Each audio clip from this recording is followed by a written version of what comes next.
Welcome back to our lecture series on JIGL, and this is the second video with respect to our chapter 1 sources of law. In the first video, which was related to jurisprudence, where we discussed meaning of jurisprudence and the concept of legal theory. Continuing that, in this video we will explore the key thinkers or influential thinkers whose ideas continue to guide the legal systems around the world. In this section, we will explore 6 foundational thinkers who shaped the study of jurisprudence and legal philosophy across the world. We begin with Jeremy Bentham. The pioneer of utilitarianism, and then we will go through John Austin's contribution, who built the Bentham's idea and introduced the concept of legal positivism. Okay, here Jeremy Bentham developed the concept of utilitarianism, and then John Austin proposed the legal positivism. Moving on, Solomon contributed significantly to analytical jurisprudence. Solomon contributed for analytical jurisprudence, whereas Roscoe Pound contributed concept like social engineering. Okay, Roscoe Pound contributed as a social engineering, and then H.L.A. Hart started, and he gave a primary rules and secondary rules for legal positivism. Finally, Hans Kelsen introduced the pure theory of law. Okay, together these jurists offer diverse lenses: utilitarian, analytical, sociological, and normative, through which we understand the nature, purpose, and function of law. So let's begin with Jeremy Bentham, the founder of the analytical school and pioneer of utilitarianism. Bentham believed that law should promote the greatest happiness for the greatest number. According to him, a law may be defined as an assemblage of signs declarative of volition conceived or adopted by a sovereign in a state. Okay, for him, law, whatever the guidelines and commands given by a sovereign, that is a government or a state. Okay, how people should behave in a society. So this are all commands given by sovereign in a state. So Jeremy Bentham's more focus is on a pain and pleasure concept, where he believes that law should give more happiness to the people, greatest happiness for the greatest number of citizens.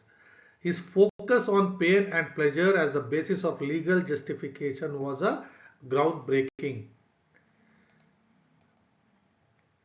Moving on, Jeremy Bentham's theory, he viewed law as an imperative command, means compulsory command from the sovereign, means state government or central government. Okay, so it is a command from the government, imperative, compulsory, everybody should follow, and analyzed it through 8 dimensions. What are those 8 dimensions? Sources, subjects, objects, extent, force, remedial appendage, expression, and aspects. In this slide, we will explore Jeremy Bentham's first 4 dimensions. First one is source. Bentham asserted that the origin of law lies in the will of a sovereign. Okay, the origin of law lies in a will of the sovereign. What it means? Any law which will be given by sovereign or a government is a imperative, and everybody should follow it. Okay, so always law will be issued by sovereign, or a commands will be issued by sovereign. Okay, laws are not derived from morality, which is good, which is not bad. It is morality is all subjective decision, and based it will differ from individual to individual, or it is not based on religions. Laws always will be from sovereign, not based on morality or religion, and it should be from political authority. For example, Income Tax Act passed by Parliament. Okay, labor laws passed by Parliament. criminal law passed by Parliament. Okay, this is always, it should be passed by highest authority of the country, that is the Parliament in India. Okay, then so we are clear on the sources of law as per Jeremy Bentham. It is always a sovereign who are going to issue a law or set up a law in a country. Then subjects. These are the individual or entities to whom the law applies. Okay, to whom it law is applies. It can apply to a person, a corporation, or any even property also. Like if property law is issued, then it will apply to a property also, right? Okay. So he further classified, Bentham classified between active subject and passive subject. So active subject is a person who performs an act, okay, who performs an act, like for example taxpayer who pays the tax. The passive subject is the one who is affected by it. So it is a government who is get benefited and receiving the tax from the public. The next aspect is object. The next aspect is object. Object refers to the goal or purpose of a law. For instance, the object of criminal law is to prevent and punish the crime. So Bentham emphasized that understanding a law's objective is key to evaluating its utility. The benefits of law can be evaluated only based on understanding the objectivity of that law. Moving on, the fourth one is extent. This dimension covers the scope of a law. What is that it is covering? The first one is a direct extent, which refers to a geographical area, laws whichever is passed in India which is applicable within Indian boundary, or it is applicable to some specific state, or if a law is given by some specific states in India, then those are applicable to those states.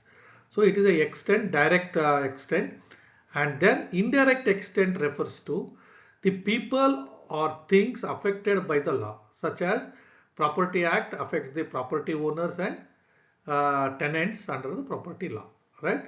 So direct extent is all about geographical coverage. Indirect extent is to whom all the law is affected, maybe a tenant or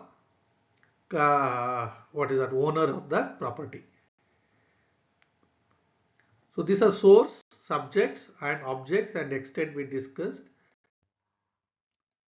Moving on, remaining four dimensions, let's start with aspects. Aspects, Bentham believed every law has two sides, the directive and the second one is sanctional.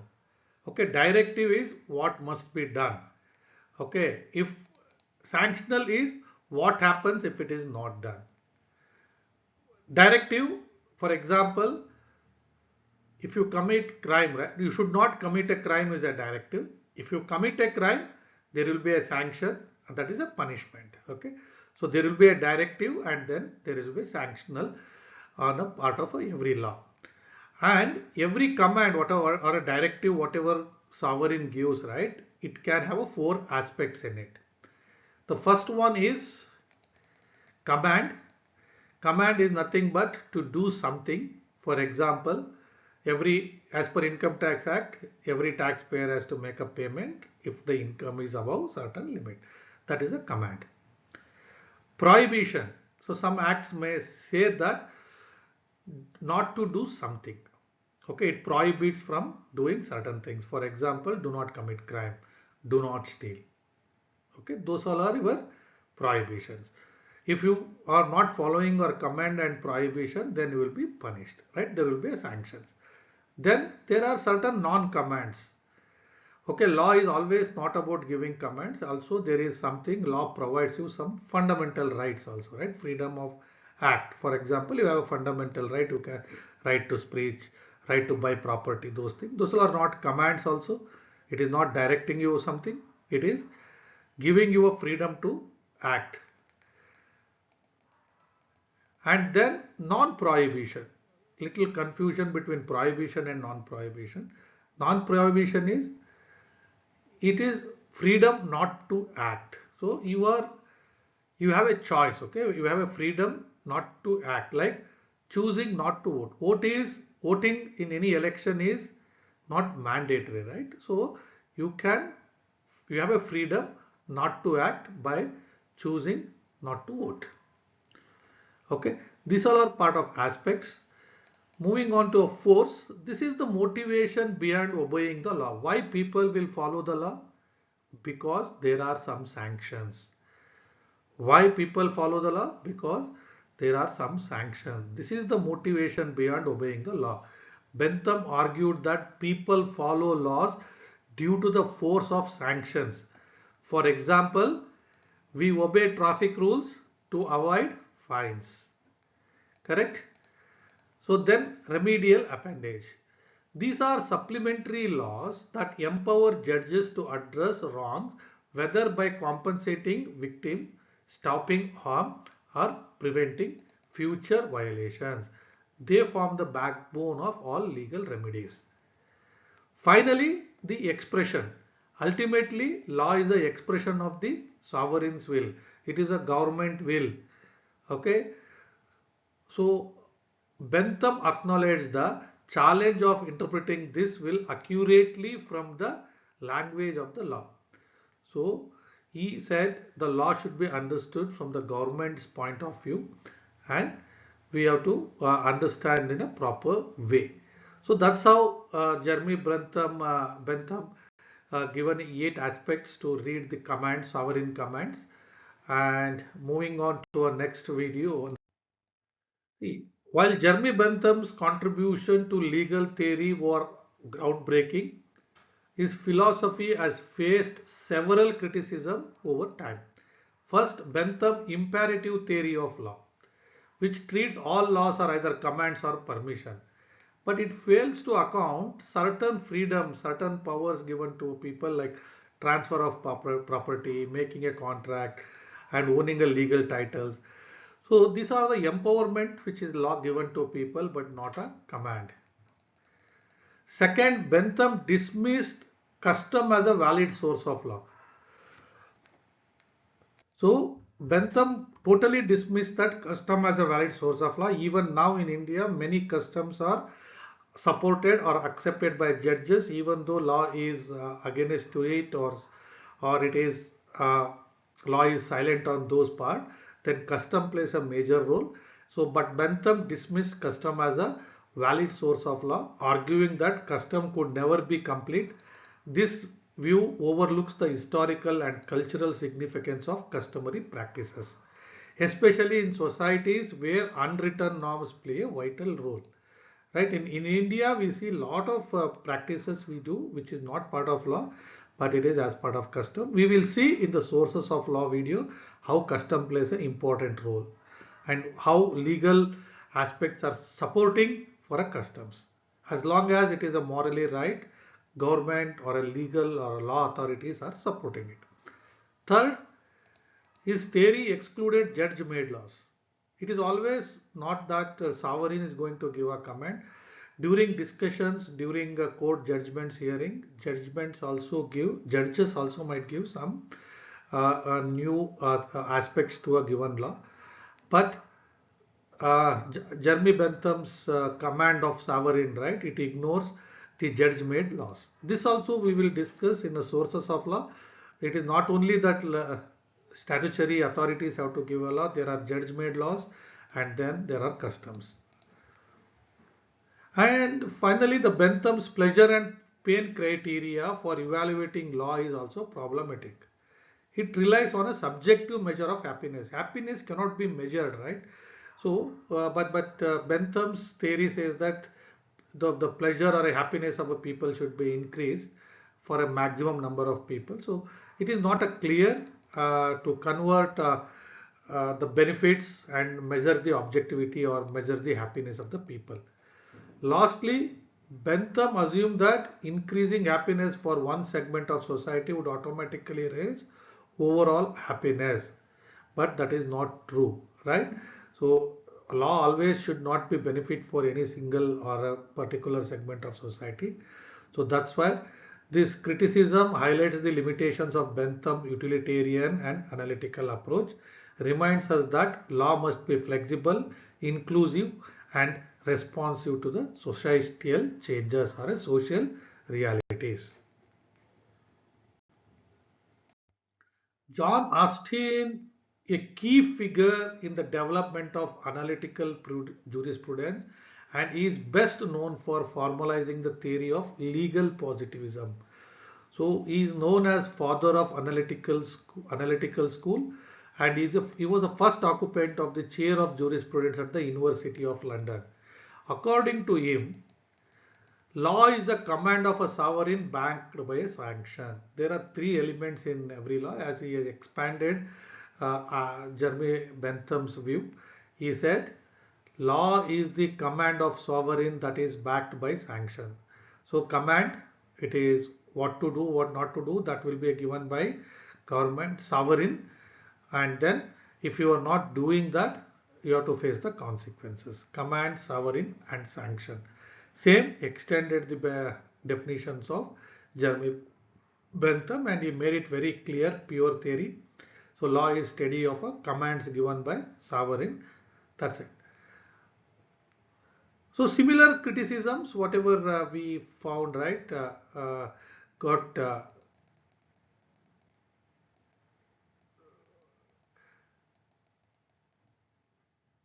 similar. Okay, however, his theory has faced several criticisms.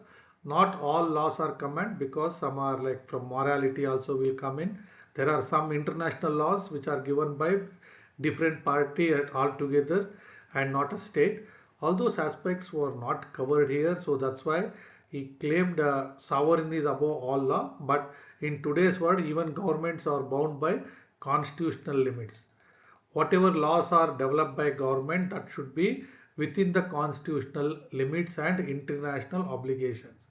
For instance, government of India cannot bypass the directions given by given in a constitution, as well as international treaties whatever it has signed for patents or for environments, for any other reason, for a trade, whatever they have signed with the international parties, that also should be considered. Right? Austin excluded judge-made laws. Again, same thing as Jeremy Bentham. Austin didn't consider morals and judge-made laws as part of a legal system, but those are very, very critical part of any law. So in summary, while Austin's theory laid the groundwork for legal positivism, it is rigidly and narrow scope limit its relevance and contemporary legal environments. Moving on, John William Salmond. Salmond was a prominent legal scholar. He was a lawyer, university lecturer, solicitor, and then judge of Supreme Court of New Zealand. He emphasized that the purpose of law, jurisprudence, for his approach of jurisprudence is to emphasize on purpose of law rather than just its structure, what law says. Instead of pure theory, he said, what is the purpose of law? Unlike Bentham and Austin, who forced on analyzing law as it exists, Salmond believed what is the primary aim of that law, why that particular law was brought in. Know the primary aim of law in the deliverance of justice to the people.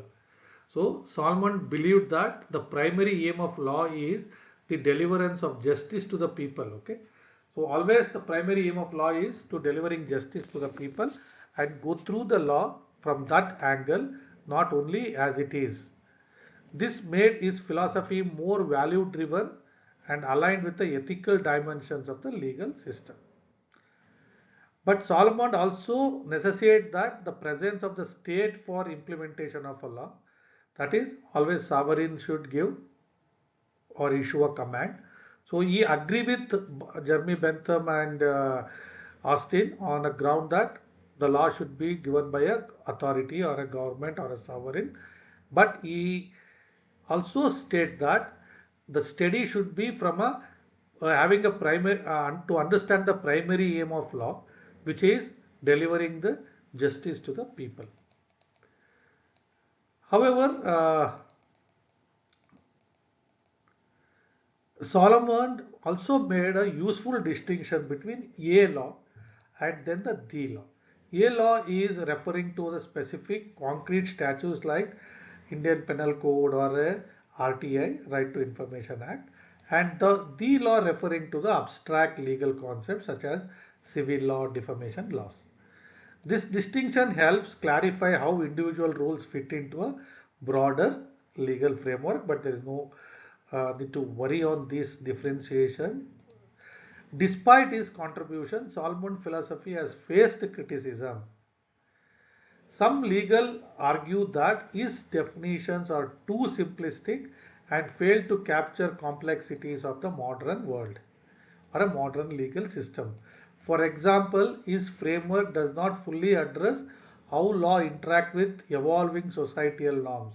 See, some priorities are changing in the societies, economic pressures are changing in the societies, and there are cultural diversities. All these aspects are ignored in Solomon's view of a law. So the next one, Roscoe Pound, was a pioneering American legal scholar who introduced the influential concept of social engineering. So he's a popular author known for introducing concept of social engineering. He believes that lawyers are like engineers, where engineers focuses on a physical structure, lawyers are going to focus on a societal structure. Okay, so he introduced the concept of social engineering in the field of law. He was an American legal scholar and educator. So this compelling analogy between lawyers and engineers, just as engineers design physical structures for efficiency, lawyers shape the legal framework to build a well-functioning society. So Pound believed that law is a body of knowledge used to engineer social order. Means it is a making a efficient society. His goal was to create a structure where the maximum satisfaction of wants could be achieved and minimum frictions and waste. So by that we can build a efficient society.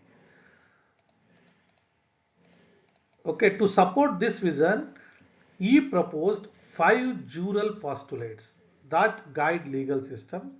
One is criminal law, patent law, law of contracts, law of torts, and strict liability. For any legal order to succeed in structured society, Pound emphasized on need of recognizing three important interest categories. What are those three? Individual interest, public interest, and social interest. Let us see one by one of these three interests in detail here. Individual interest, which includes personality, individual interest on domestic relations, and interest of substance. Within personality, it more focuses on physical integrity, freedom of will, reputation, privacy, and conscience. Okay, this is all about individual personality. Domestic relations is about studying of a family relationship like those between parents and children, spouses, etc. And then substance is all about property right, freedom of associating with industries or any other groups or societies, employment, other things. Okay, all these things are part of a substance. These are the individual interest. It is always, as an individual, I focus on these things, how I am going to be get benefited, how my family will be get benefited, how my employment will grow, right? All those things are part of individual interest. Then comes the public interest, which relates to the state of a state as a juristic person, including its integrity, freedom of action, and honor. The state as a guardian of social interest, ensuring the collective needs are protected. So, public interest is always state should protect uh, the entire societal teams. Then comes the social interest. These are the broader uh, interests. Okay, it is all as a society. Okay, not as an individual or not as a political public interest. Here, societal interest These all are very broad. For example, first one is on a security side, safety, health, peace and order in the society.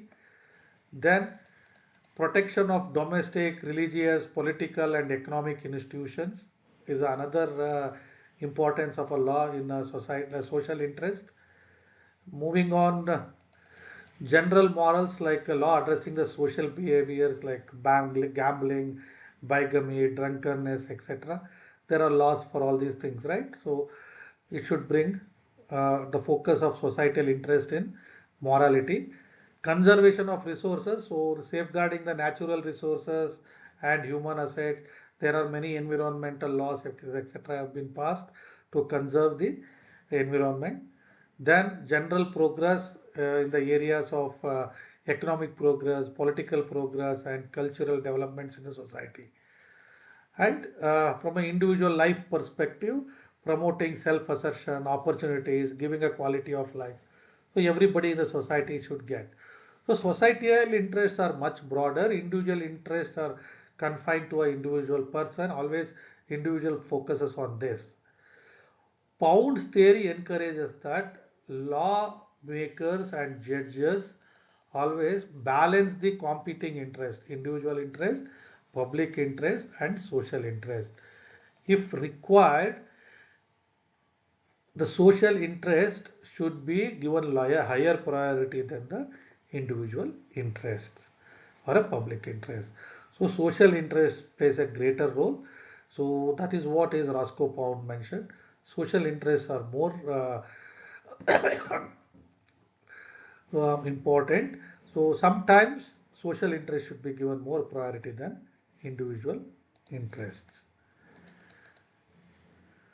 So his work, right, Roscoe Pound's work shifted jurisprudence from abstract legal rules. Okay, whatever legal is there, what is law, what are sections, etc., from legal rules to a more pragmatic, people-centered approach. While Roscoe Pound's concept of social engineering brought a fresh perspective to jurisprudence, his theory has not been without criticism. There are people who criticize, there are experts who criticized his theory of social engineering. Pound believed that interests pre-exist law and that the legal system role is to balance these competing interests. So he says interests are already exist in a society and the law should balance those things. However, in today's world, we observe that many interests are actually created by law. Okay, there is no, like, for example, intellectual property rights, right? It was not there earlier. People can easily copy from one person's other things, right? But law was created to protect the intellectual property of a person who invented it. So this particular interest is created by law themselves or a digital privacy norm. All these are benefits created by law.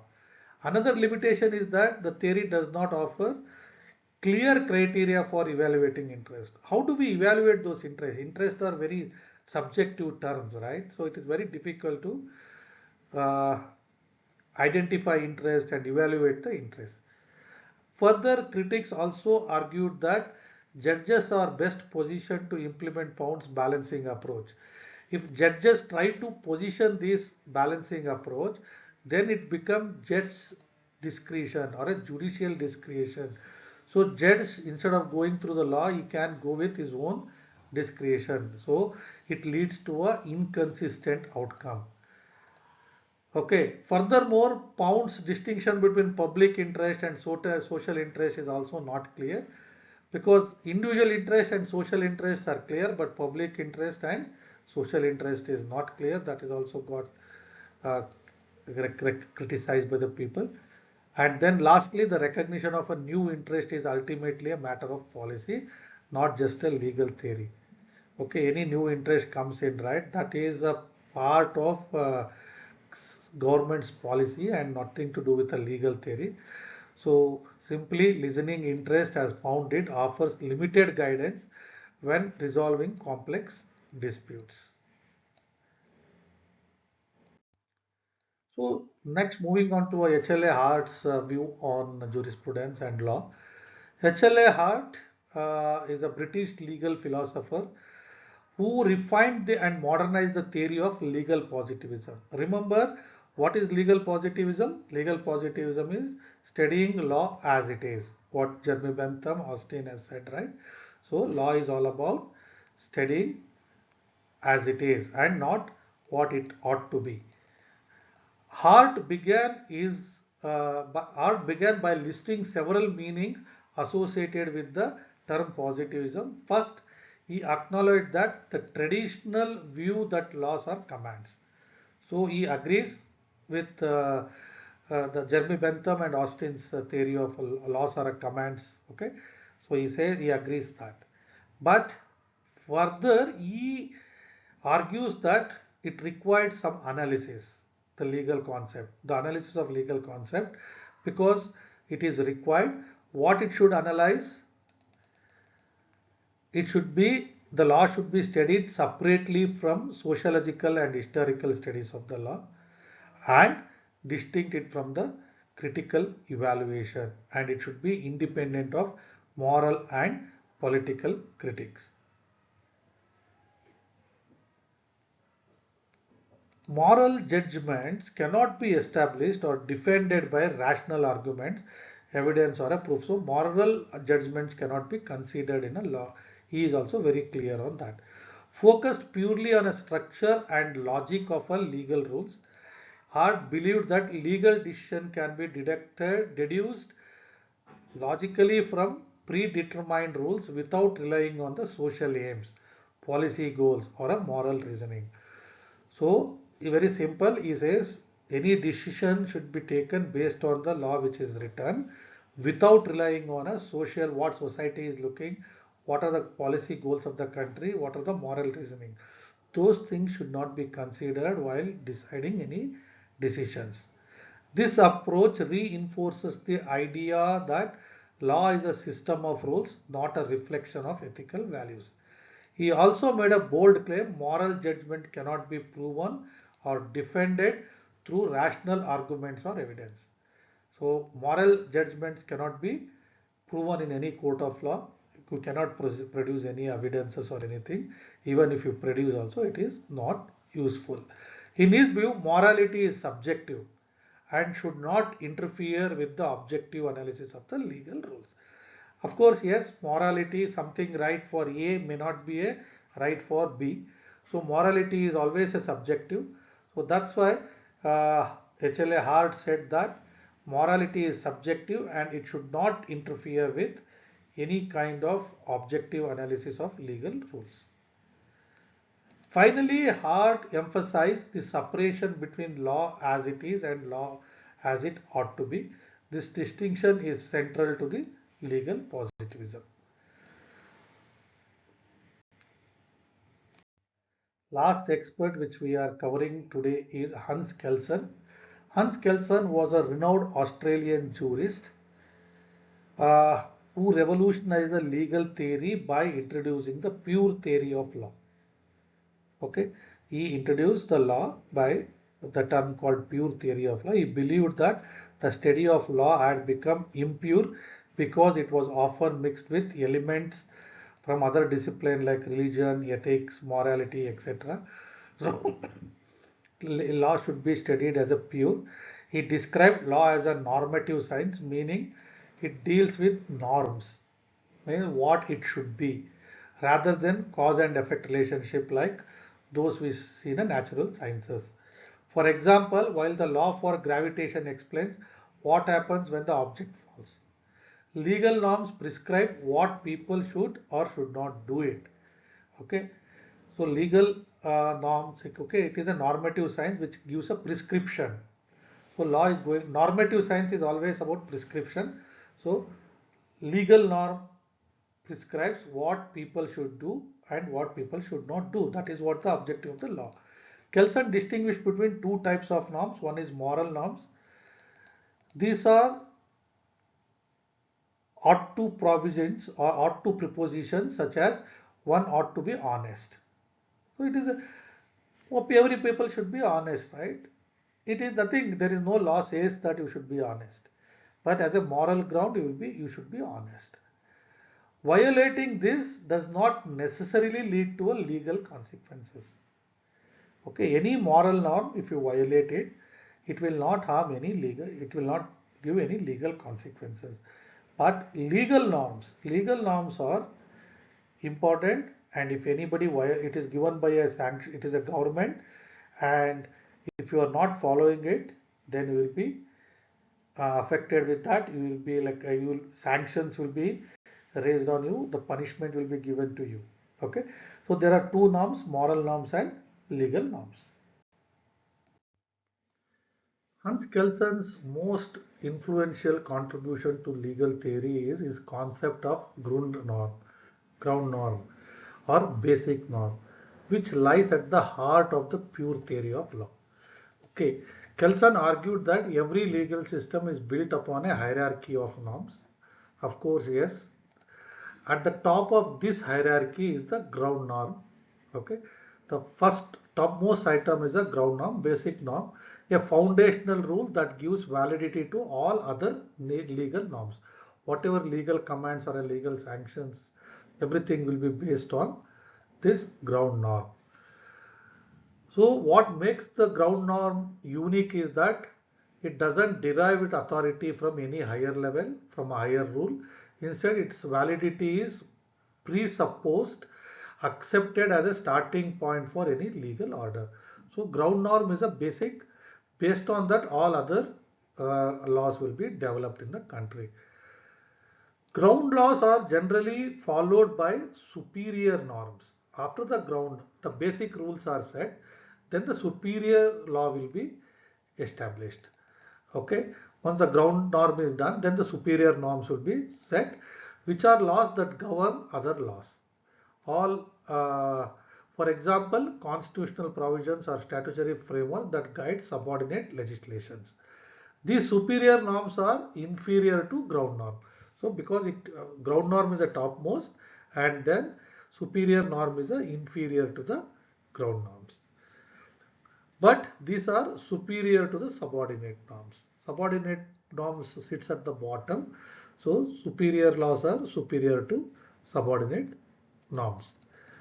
At the base of this hierarchy are subordinate norms, rules and regulations that are created to implement or assist superior norms. Whatever superior norm is stating, right, to implement that, what are the rules required, that will be part of subordinate norms.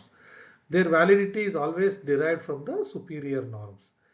Okay, the validity of subordinate norms will be always taken from superior norms. This layered structure ensures that every legal rule can be traced back to the higher authority, ultimately leading to the ground norm. Kelsen model provides a logical and systematic framework for understanding how legal systems maintain coherence and legitimacy. His theory remains foundational in constitutional law and legal interpretation, especially when analyzing the sources and validity of any legal norms. Okay, let me know if you would let me know if you have any questions or anything on a ground norm or other thing. Please put your questions in comment box below, and I'm happy to answer those things.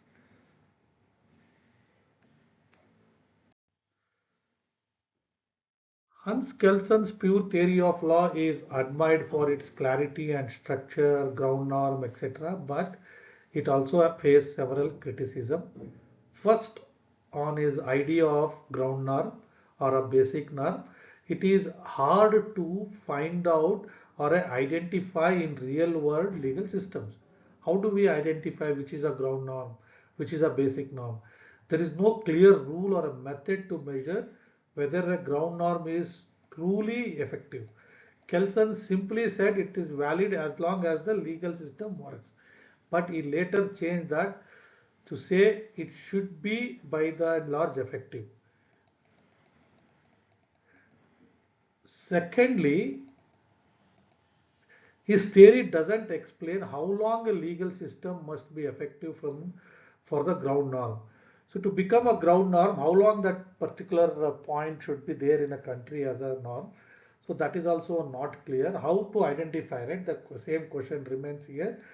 How long people should continue to follow that to become a ground norm.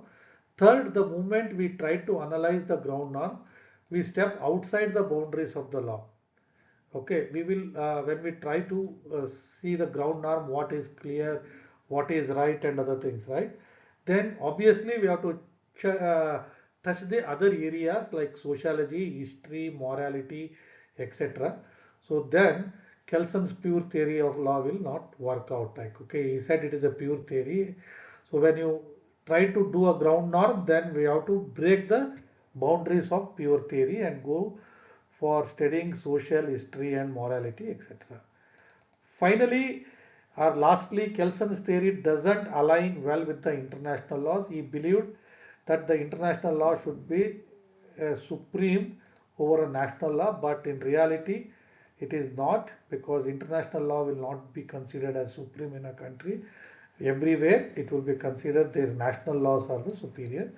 In short, while Kelsen theory is intellectually powerful, it struggles with practical application and real world complexities.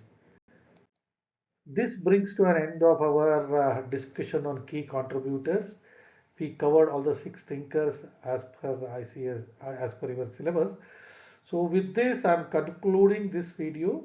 In the next video, we will dive into the schools of law, where we will go through the historical development of law with the various thought processes.